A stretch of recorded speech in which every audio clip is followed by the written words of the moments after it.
we will use nuclear weapon. I would say carefully, objectively, important. Outside of propaganda reasons, outside of pro-Russian or anti-Russian propaganda, we should kind of make balance or calculation about is it possible, in which condition use of nuclear power weapon is possible or not. In order to understand that objectively, we need to consider how Russia subjectively, it's very important, interprets the special military operation in Ukraine.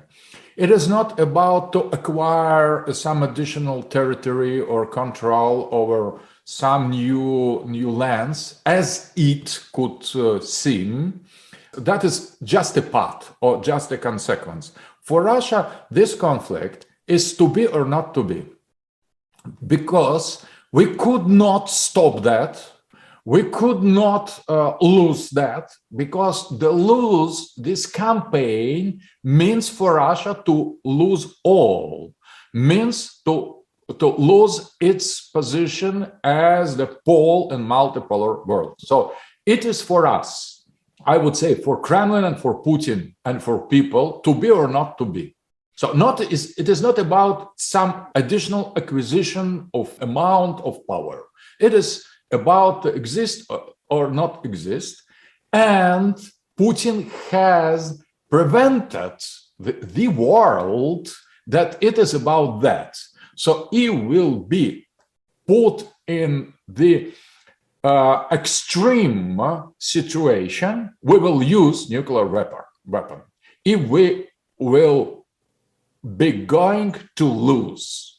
That is important because Putin, I remind you Putin's words, not my own.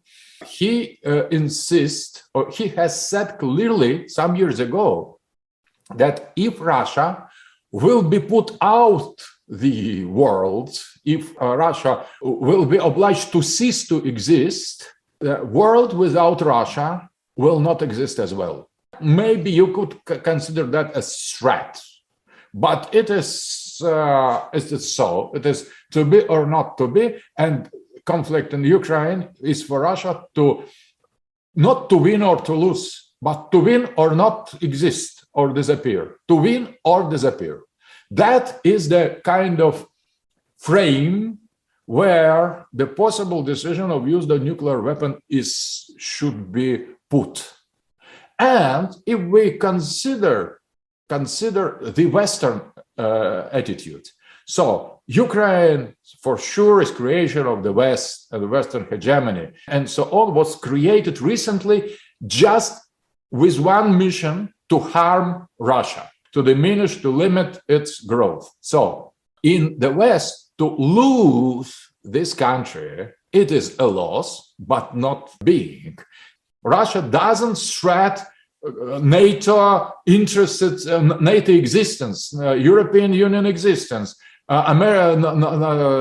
United States existence. It is just addition. In the Western eyes, it is to have or not to have. If you are about to have or not to have, you don't risk your life. You don't risk humanity. You don't risk the planet, because nobody threats you precisely, your being. For Russia is not about to have or not to have, it's to be or not to be. And that is totally different. So put it clearly, Russia can use nuclear weapon if NATO will be involved directly in the conflict. If NATO army would come into Ukraine. So that will signify that global nuclear conflict or Third World War begins. And we will be satisfied in creating a Novorossiya or taking back Ukraine, and that will finish our expansion. We will say, yes, it is our victory. We have paid enough for that, and that is all. Here we stop.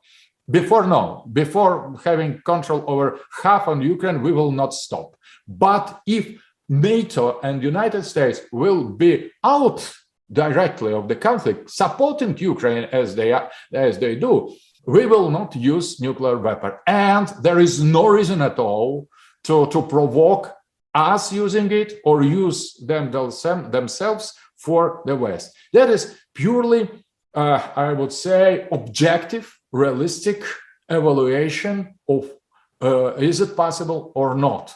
But we should take in consideration how Russians understand this possibility of using nuclear states. And for Putin, for Russia, and for Russian people, we could not accept nothing except the victory over Ukraine in that situation, over this anti-Russian project. So, and there is no other solution acceptable for us. So we have put everything on the stake. So that is important. For starting this special military operation, we have passed the line. So we cannot return. I think it should be at least taken in consideration. We are not going to start nuclear war by our own will, except if we will be provoked and obliged to do so by direct intervention of NATO army in the process, or so that will be defensive. Because we are in position of defense in front of the NATO, without provocation, we will not use that. So transforming the present conflict in nuclear one depends today, I'm sorry, but that is the fact, on Washington. So if Washington decides to start nuclear weapon, it is enough to put NATO corps, NATO army in Ukraine, and we will have the end of the world and the apocalypse. So I'm very sorry to say that, but that is so. We need to deal with the reality. Always better to confront the reality and not the just illusion and expectation. And we were obliged to start this operation, and we are obliged to have victory. When we started it, from that moment, there was no return and no compromise. So no peace talk, nothing except the victory. And this decisiveness, it is not just my own patriotic desire, I would say. It is just objective evaluation of what Kremlin did, what Kremlin does, what Kremlin will do, and how Mr. Putin conceives and understands what is going on. That is subjective. I don't pretend it is objective truth. It's just Russian point of view. Russia as independent civilization with great nuclear power. So we should take that in consideration and dealing according to that. And decisions could be different.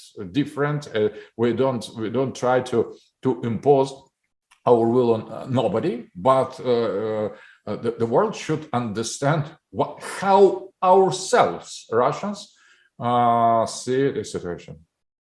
We totally support the claim on unification with Taiwan, and I think we will supply China all the aid, all the infrastructure that we possess in order to do that. Asian NATO or AUKUS and both is against China.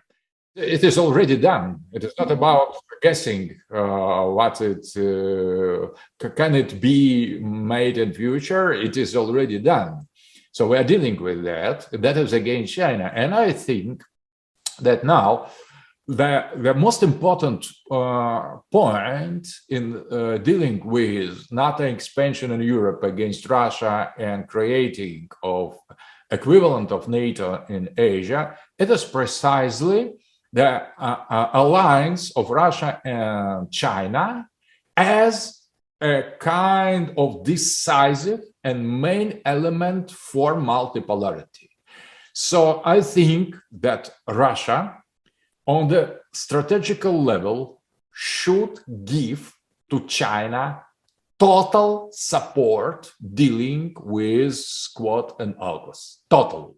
We should, in the Taiwan case, in all other security issues in the Pacific region, be totally, unquestionably, and decisively on the side of China. Because we're in the same position. We have the same enemy and we have the same goal. The prosperity of people in a multipolar world and the global peace, multipolar peace, not Pax Americana. We need real, balanced, democratic peace.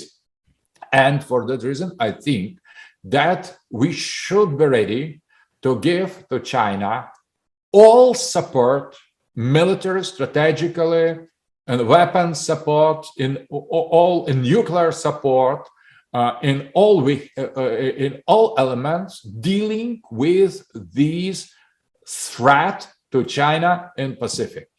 Instead, we appreciate some very, very careful, not open and not too much publicized support of China, delicate support of China in Ukrainian crisis. And Russia has long memory, and we know who is the friend in the critical time and critical moment and who was the fool.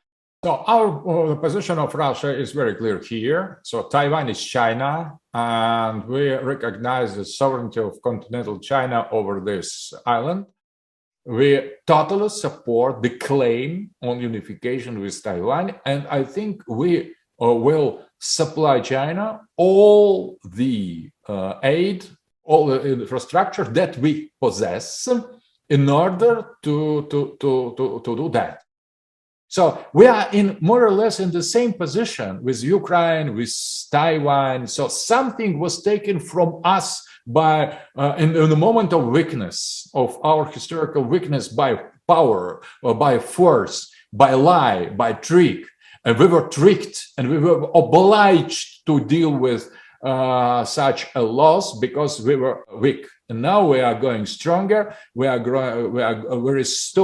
restoring China and Russia. We are restoring our sovereignty and independence, and we reaffirm ourselves. The same, I think, relates to our relations to Islamic world. It is not just limited to China and Russia. We are moving by principles. And I think that participation of Russia in China and Syrian conflict shows how devoted to principles are we. And in Iraq, in the next moment, I think yesterday I have met a very important highest level delegation from Iraq, and they are going to make departure of American troops there, and they are going to begin the restoration of their state, and they have all their hope on Russia in military aspect and on China on